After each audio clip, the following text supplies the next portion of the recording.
la question du jour, comment être présent dans nos relations, dans le relationnel. 1, 2, 3, 4.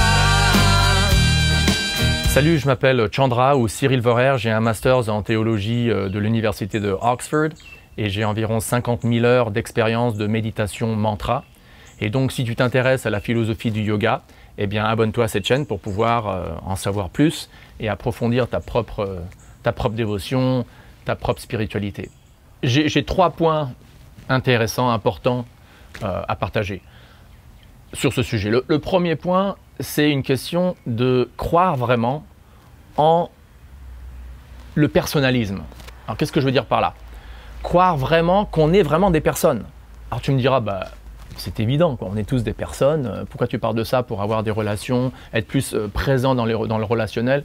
Qu'est-ce que tu veux dire par là? Ce que je veux dire, c'est qu'il y a des philosophes, dans toutes les traditions, y compris les traditions théistes, qui concluent et qui font croire à ceux qui les suivent qu'ultimement, il n'y a pas de personne. C'est-à-dire, il y a l'individualité, la personnalité individuelle, ça n'existe pas. Ultimement, nous sommes tous un. Alors, style les bouddhistes zen, ceux qui suivent l'école de la non-dualité, que ce soit dans l'hindouisme, qui est très, très, très développé, ou que ce soit même dans des courants non-dualistes qu'on voit même dans l'islam, même dans le christianisme.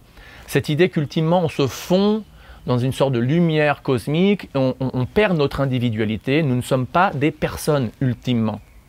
Alors si tu crois ça, ah bah alors comment veux-tu, pourquoi prendrais-tu autrui au sérieux? Puisque autrui, ultimement, c'est une illusion.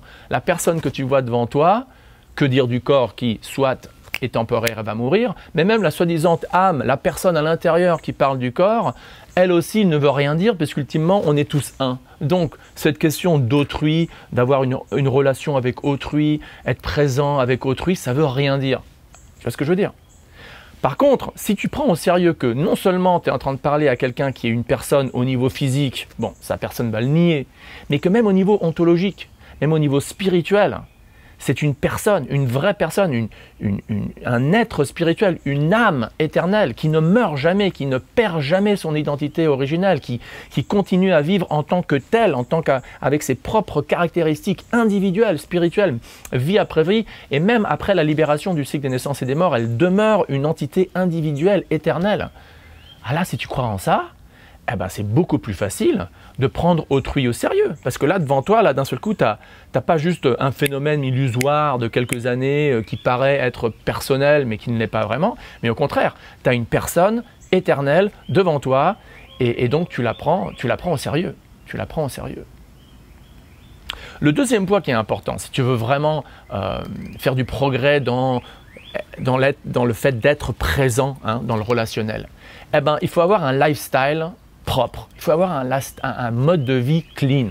Et là, bon, là je me prêche à moi-même aussi, mais il faut le dire. Si par exemple, pour utiliser un exemple extrême, tu veux avoir une relation, une conversation vraiment présente avec quelqu'un et tu es complètement bourré, bah je suis désolé. Tu pourrais dire, ouais, c'est vraiment sympa. Mais non, tu ne peux pas vraiment être présent avec quelqu'un quand tu es sous l'influence de l'alcool ou de la marijuana ou de n'importe quelle drogue. Parce que ces drogues-là, n'importe quelle drogue, n'importe quel truc qui a un effet sur ta conscience, te recouvre la conscience. Ça te donne peut-être de l'inspiration pour faire des blagues, mais tu n'es pas vraiment présent ou présente. Parce que ta conscience est recouverte par de l'ignorance, par une brume qui est l'effet donc de l'alcool ou des drogues que tu prends, quoi.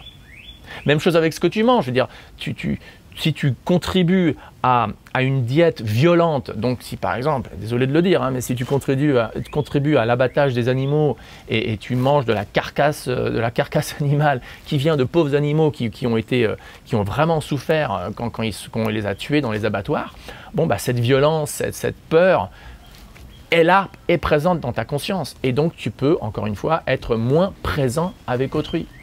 Même chose avec la sexualité. La sexualité, c'est quelque chose qui peut être très, très, très, très pur, très, très beau. Mais si, par exemple, tu tapes 1 heure ou une demi-heure ou n'importe quoi en train de regarder de la porno et après, tu veux avoir une relation vraiment présente avec quelqu'un, mais laisse tomber. Tu ne pourras pas. Parce que ton mental sera imprégné toutes sortes d'impressions de ce que tu viens de mater sur ton téléphone ou sur l'Internet, quoi. Donc, le plus tu gardes un mode de vie clean, et tout le monde sait ce que c'est qu'un mode de vie clean, eh ben le plus on peut être présent dans le relationnel avec autrui, quoi. Il n'y a pas photo. Et encore une fois, je me prêche à moi-même, je parle in terms of experience, hein. Donc non seulement j'en suis convaincu au niveau de l'expérience, mais bon, après c'est aussi ce que les textes védiques, les Védas disent, quoi. Finalement, le troisième point, et c'est toujours le point auquel je reviens encore et encore et encore dans mes vidéos, mais si tu n'es pas connecté spirituellement, si ton verre n'est pas rempli, comme les chrétiens disent, hein, eh ben, tu ne peux pas vraiment être présent avec autrui. Tu peux peut-être être présent avec autrui à un niveau intellectuel, à un niveau mental, ok, soit. Mais si tu remplis pas ton réservoir spirituel avec de l'essence spirituelle, et qu'est-ce que c'est que cette essence spirituelle, le carburant spirituel? C'est le dévotionnel, c'est le relationnel avec Dieu. Et qu'est-ce que ça veut dire? Ça veut dire chanter des noms de Dieu, lire des textes sacrés sur Dieu, prier à Dieu, servir des gens qui sont spirituels, voilà, faire des austérités pour Dieu, des choses comme ça, ça remplit ton verre. Ça te réanime spirituellement, et donc tu peux vraiment être présent avec quelqu'un au niveau de la conscience, au niveau spirituel, au niveau de l'âme. Et ultimement, vous savez quoi, les gens ils se rappellent de ça le plus. Tu as des gens qui ne sont pas du tout intellectuels, qui ne sont pas très intelligents du tout, mais ils sont vraiment, vraiment avancés spirituellement, et tu le ressens. Tu le ressens. Tu dis, wow, cette personne, elle est vraiment là avec moi. Donc, être vraiment fort spirituellement, c'est de loin la chose la plus importante pour être présent avec autrui.